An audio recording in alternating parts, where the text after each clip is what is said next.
देश और दुनिया की ताज़ा खबरों से जुड़े रहने के लिए सब्सक्राइब करें हमारे चैनल नेशनल थॉट्स को और बेल आइकन दबाना ना भूलें। सबसे पहले तो आप सबके बीच बैठे हुए परमपिता परमात्मा को प्रणाम, आप सबको प्रणाम। अच्छा, आप में से एक बात मैं पूछना चाहूंगा कि भगवान को कौन कौन मानता है?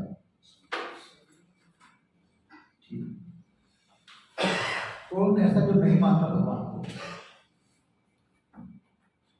भगवान को आप क्यों मानते हैं, तो बताइए। भगवान को आप क्यों मानते हैं, कौन बताएगा? सर्वशक्तिमान शक्ति है, जो सर्वशक्तिमान शक्तिमान है। जो भगवान को मानता है वो ये मानता है कि सब उसकी कृपा से है। सबसे पहली बात तो हमें इंसान का जन्म मिला। क्या ये आपके बस की बात थी कि मान लो किसी के अंग खराब होते हैं जन्म से पहले ही, कोई बहुत तरह की दिक्कतें पैदा हो जाती हैं, आप बिल्कुल ठीक ठाक हैं, तो प्रभु कृपा ही है। क्या हमें उसके बदले कुछ करना चाहिए उसके लिए? भगवान के लिए जिसने हम सब मानते हैं कि हमें बहुत कुछ दिया, मानव का जन्म दिया, हर रोज खाने को मिल जाता है हमारे को। दुनिया में बहुत से इंसान ऐसे भी हैं जिनको 2 पीठ रोटी खाने को नहीं मिलती, तो क्या उनके प्रति कुछ फर्ज बनता है करने का अपना? तो कोई बताएगा क्या कर रहे हैं? बताइए। खड़े होकर बैठे। जैसे मर्जी। रमेश यादव जी हैं, बड़े समर्पित सबसे व्यक्ति पहले हैं। तो परमपिता का धन्यवाद करना चाहिए। बहुत अच्छी बात की रमेश जी ने। मैंने शायद पहले भी बात सुनाई है कि खलील जिब्रान या कौन से संत थे, तो एक बार उनको स्वप्न आया या उन्होंने देखा कि उनकी झोंपड़ी के अंदर एक प्रकाश फैला हुआ है। तो देखा कि एक देवदूत किसी कागज पे कुछ लिख रहा है। तो उसने पूछा कि आप क्या लिख रहे हैं? देवदूत ने कहा कि मैं उन लोगों के नाम लिख रहा हूं जो प्रभु को प्यार करते हैं, जो भगवान को प्रेम करते हैं, भगवान से, उनके नाम लिख रहा हूं। तो उत्सुकता जगी। उन संत ने देखा लिस्ट के अंदर भी कहीं उनका नाम भी है, उसका नाम वहां लिस्ट में कहीं भी नहीं था। थोड़ा मन में निराशा हुई। अगले दिन फिर देखा कि वही देवदूत फिर दोबारा लिस्ट में लिख रहा है। तो संत के मन में निराशा थी, उन्होंने उधर ध्यान नहीं दिया। देवदूत ने कहा, आज की लिस्ट नहीं देखोगे क्या? उसने कहा, कल देख तो ली, अब क्या है इसके अंदर? नहीं, आज की लिस्ट वो है जिन्हें भगवान प्यार करते हैं। आज की लिस्ट वो है जिनसे भगवान प्रेम करते हैं। और उस लिस्ट के अंदर सबसे ऊपर नाम उस संत का लिखा हुआ। क्यों? क्योंकि वो परोपकार किया करता है। बजाय भगवान के मंदिर में घंटी बजाने के या इबादत करने के, वो भगवान की जनता की सेवा किया करता है। सब भगवान के बच्चे हैं। पूरी सृष्टि भगवान के द्वारा रचित की गई है। वो सृष्टि की, प्राणियों की सेवा किया करता। तो जो भगवान के प्राणियों की सेवा करता है, भगवान की बनाई सृष्टि का ये जो काम करता है, उससे भगवान प्रेम करते हैं। तो आप में से कौन कौन चाहते हो कि भगवान प्रेम करे उससे? सभी चाहते हैं कि हम उनमें से हो जिनसे भगवान प्रेम करे। और श्री देवालय संत का काम वही है जो भगवान का कार्य है। क्यों?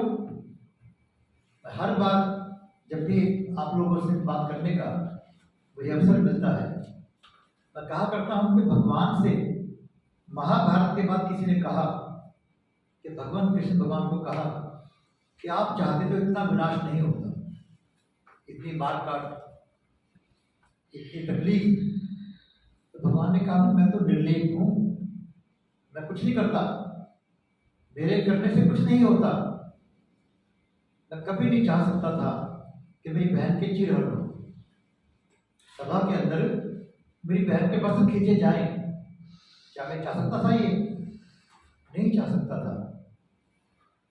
लेकिन उसके बाद भगवान खुद कहते हैं गीता के अंदर ही कि मैं जन्म लेता हूं किस लिए?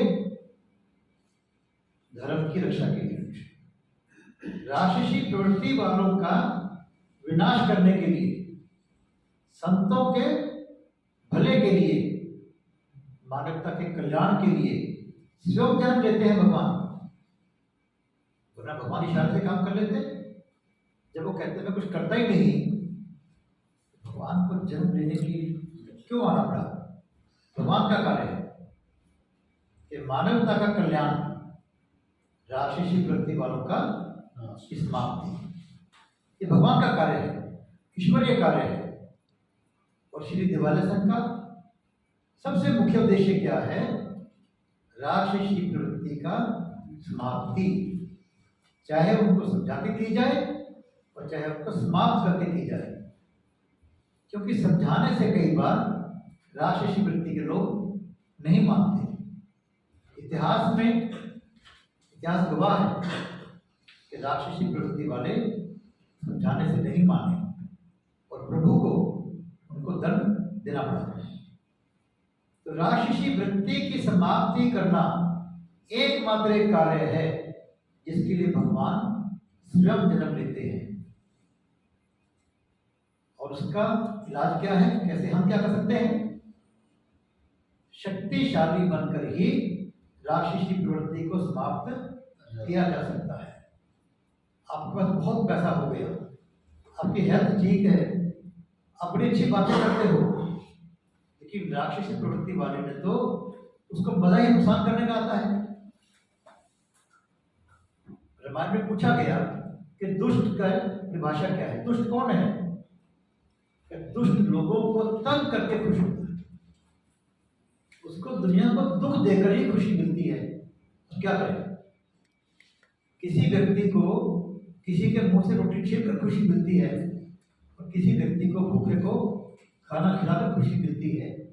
अपने अपना टेस्ट है अपना। कई लोग बड़े गलत काम करके, कोई शराब पी के, कोई नशे करके, स्मैक के अपनी खुशी हासिल करना चाहते हैं। दुष्ट की पहचान ये है कि वो दूसरे को तंग करके ही खुश हो सकता है। क्या इलाज है उसका बताओ?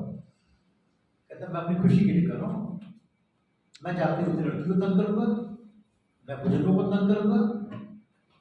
अब उसका इलाज तो शक्तिशाली बनना ही है। बहुत कम अक्षरों के अंदर, शब्दों के अंदर एक लाइन में बात कही कि यदि हम चाहते हैं कि प्रभु हमसे प्रेम करें तो प्रभु के लिए हमें क्या करना होगा? जो प्रभु का कार्य है उसमें लगना होगा। और वो कार्य है राक्षसी प्रवृत्ति की समाप्ति। कृष्ण भगवान ने क्या किया? राक्षसी प्रवृत्ति वाले दुर्योधन को भी बरवाया। खुद कहते हैं मैं हथियार नहीं उठाऊंगा, लेकिन जब बर्फरीत से या आज के श्याम बाबा जी से पूछा गया कि महाभारत का युद्ध आपने सुना होगा, कि उन्होंने कहा कि मुझे देखना है, तो क्या भी लड़ाई में क्या हो रहा था? कितनी कोई लड़ाई थोड़ी थी, केवल एक सुदर्शन चक्र चल रहा था, बाहर से कुछ नहीं किया उन्होंने। फिर क्या किया? राक्षसी प्रवृत्ति के साथ देने वाले भीष्म पितामह जैसे महापुरुष को भी उन्होंने समाप्त करवाया, क्योंकि वो राक्षसी प्रवृत्ति वालों का साथ दे रहे थे। खुद अच्छे हो गए तो हो। फिर क्या किया? बर्बरीक, जो कल को राक्षसी प्रवृत्ति वालों का साथ दे सकते थे। जब कृष्ण भगवान ने पूछा उनसे कि किसका साथ दोगे? कहता जो हारेगा साथ दूंगा उसका। कहते ना हारे का श्याम, हारे का सहारा, हारे का सहारा श्याम बाबा हमारा। जो श्याम बाबा। तो उन्होंने कहा ये तो बात धर्म की करता ही। कृष्ण भगवान ने कहा भाई धर्म का साथ दोगे क्या? कहता मुझे धर्म कुछ नहीं पता, मैं तो जो हारेगा उसका साथ दूंगा। तो कृष्ण भगवान ने न केवल राक्षसी प्रवृत्ति वालों का, बल्कि उनका साथ देने वालों का और जो कर उनका साथ दे सकते हैं उनको भी समाप्ति की, ताकि राक्षसी प्रवृत्ति का जड़ से समाप्ति हो जाए। तो मेरा यही निवेदन रहता है, और श्री दिवाली साहब यही कहता है आपसे कि हम सब लग जाए इस काम के लिए। कैसे लगे? जैसे आजकल बच्चे मोबाइल देखते हैं बच्चे सब, और बच्चे को कोई सजा मत दो, खाने पीने को खूब दे दो, उससे मोबाइल ले लो, क्या हाल होगा बच्चे का? वो कहेगा और जुल्म क्या करो मेरे को। हमने कुछ नहीं किया, केवल बच्चे से मोबाइल ले लो, बच्चे क्या भरोसे ले लो, तो वो लगेगा कि मेरा तो जीवन ही जीना मुश्किल हो गया, कुछ बाकी नहीं बचा जीवन के अंदर। रामायण में लिखा कि प्रभु मुझे कैसे प्यारे लगे, कैसे लगे? कामे ही नारी प्यारी जीवी, लोभी प्रिय जीविता। जैसे कामी पुरुष को नारी प्यारी लगती है, जैसे लोभी पुरुष को पैसा प्यारा लगता है, हे प्रभु आप मुझे वैसे प्यारे लगना। 24 घंटे वो व्यक्ति उन ख्यालों से बाहर नहीं आ पाता। आजकल के आतंकवादी अपने शरीर पे बम बांधकर लड़ जाते हैं, कितनी भावना भरी होगी उनके अंदर, चाहे वो गलत रास्ते पर चल पड़े। अगर हमारे अंदर ऐसी ही भावना आएगी तभी हम प्रभु कार्य कर पाएंगे। ये नहीं कि हमने 15 मिनट बात कर लिए, घंटा काम कर लिया। हमारे को नींद नहीं आनी चाहिए। जब तक राक्षसी प्रवृत्ति वाले लोग इस दुनिया में विद्यमान हैं, हमें नींद आने का कोई अधिकार नहीं है। हमारे मन में चैन कैसे हो सकता है? आज मान लो यूक्रेन की युद्ध हुआ रशिया का, अभी फिलिस्तीन और अपना गाजा पट्टी के अंदर इजराइल का हुआ कि चुपचाप बैठे निर्दोष लोगों को मार दिया गया। उसका इलाज क्या है? एक ही इलाज है कि हमारे अंदर की और समाज में व्याप्त राक्षसी प्रवृत्ति समाप्त हो। यदि वो रहेगी तो ना वो स्वयं शांति से बैठेंगे और ना शांति से किसी को बैठने देंगे। उसके लिए हमारे अंदर बेचैनी आएगी, तभी हम कुछ कर पाएंगे। जैसे आगे बढ़ने की इच्छा होती है, कोई बच्चा पढ़ाई में फर्स्ट कौन आता है तो 24 घंटे पढ़ाई के बारे में सोचता है। काम में सफल कौन होता है? जिसको वजूद की तरह केवल चिड़िया की आंख दिखती है। तो ये कार्य, जिसके बारे में किसी का कुछ प्रश्न हो, इस कार्य से बढ़िया कोई काम और हो, हम सब उसमें लगते हैं।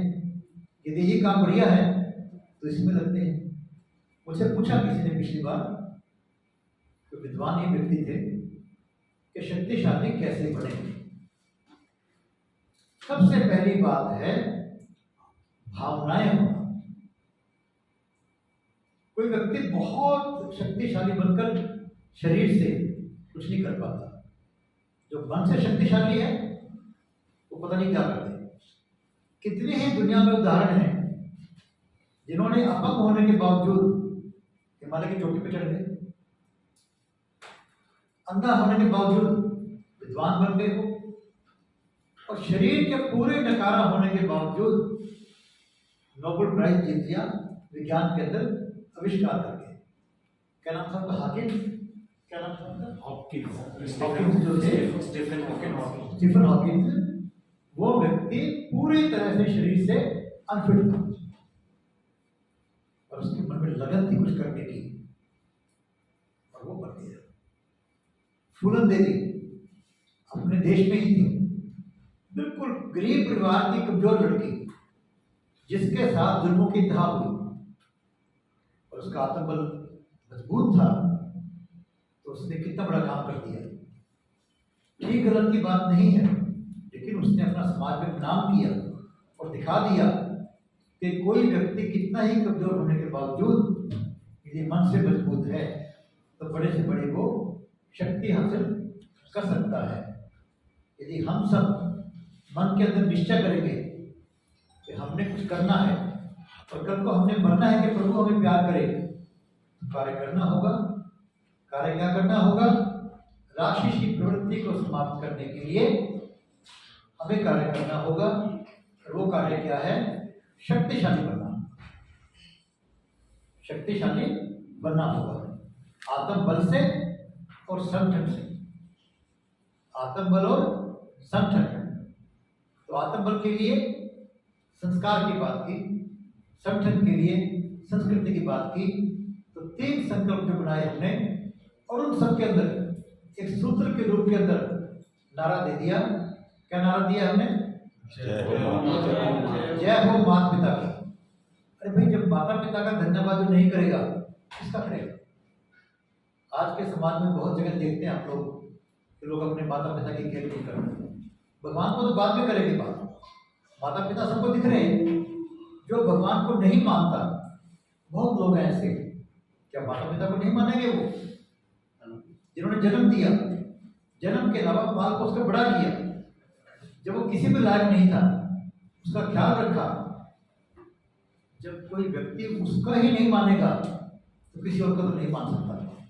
और जब शुरुआत कर देगा माता पिता का धन्यवाद करने की, माता पिता का सम्मान करने की, एक ही बात से संस्कार आने शुरू हो जाएंगे। तो आप सब में से कौन कौन संकल्प करेंगे इस बात का? आपकी बात है। कर्मशील दिवालय संघ के इस पुनीत कार्य के लिए या प्रभु के इस कार्य के लिए हम मिलजुल कर कि अपनी शक्ति, जितनी शक्ति हमारे को भगवान ने दी है, भरपूर उपयोग करेंगे इस काम को करने को। अपना व्यापार भी करना है, पढ़ाई भी करनी है, लेकिन ख्याल कहाँ है? प्रभु के कार्य के अंदर। कि पढ़ाई करनी है तो पढ़ाई के द्वारा मुझे शक्तिशाली बनना है। व्यापार करना है तो पैसे के द्वारा मुझे शक्तिशाली बनना है। व्यायाम करना है तो मुझे शरीर के द्वारा शक्तिशाली बनना है। और फिर काम करना है, क्या करना है? राक्षसी वृत्ति की समाप्ति के लिए कार्य करना है। इस समाज में बहुत तकलीफ है, उसको आप लोग मिटा सकते हैं केवल एक विचार के द्वारा। आपका विचार एक बीज है, वो वृक्ष बनकर फल भी देगा और छाया भी देगा और वातावरण को भी वो ठीक कर देगा। वातावरण को शुद्ध करने के लिए क्या चाहिए? सारे लोग वातावरण को अशुद्ध करने को कुछ न कुछ कर रहे हैं। केवल वृक्ष ही ऐसे हैं जो वातावरण को शुद्ध करने को मेहनत कर रहे हैं। तो हमारे अंदर जो बीज है, उस बीज को पैदा करें, वृक्ष बनाएं और लग जाएं प्रभु के कार्य करने को, ताकि जब देवदूत नाम लिखे तो आप सबका नाम उस लिस्ट में ऊपर लिखा हो। प्रभु प्रेम करते हैं। इतना ही कहना है। देश और दुनिया की ताजा खबरों से जुड़े रहने के लिए सब्सक्राइब करें हमारे चैनल नेशनल थॉट्स को और बेल आइकन दबाना ना भूलें।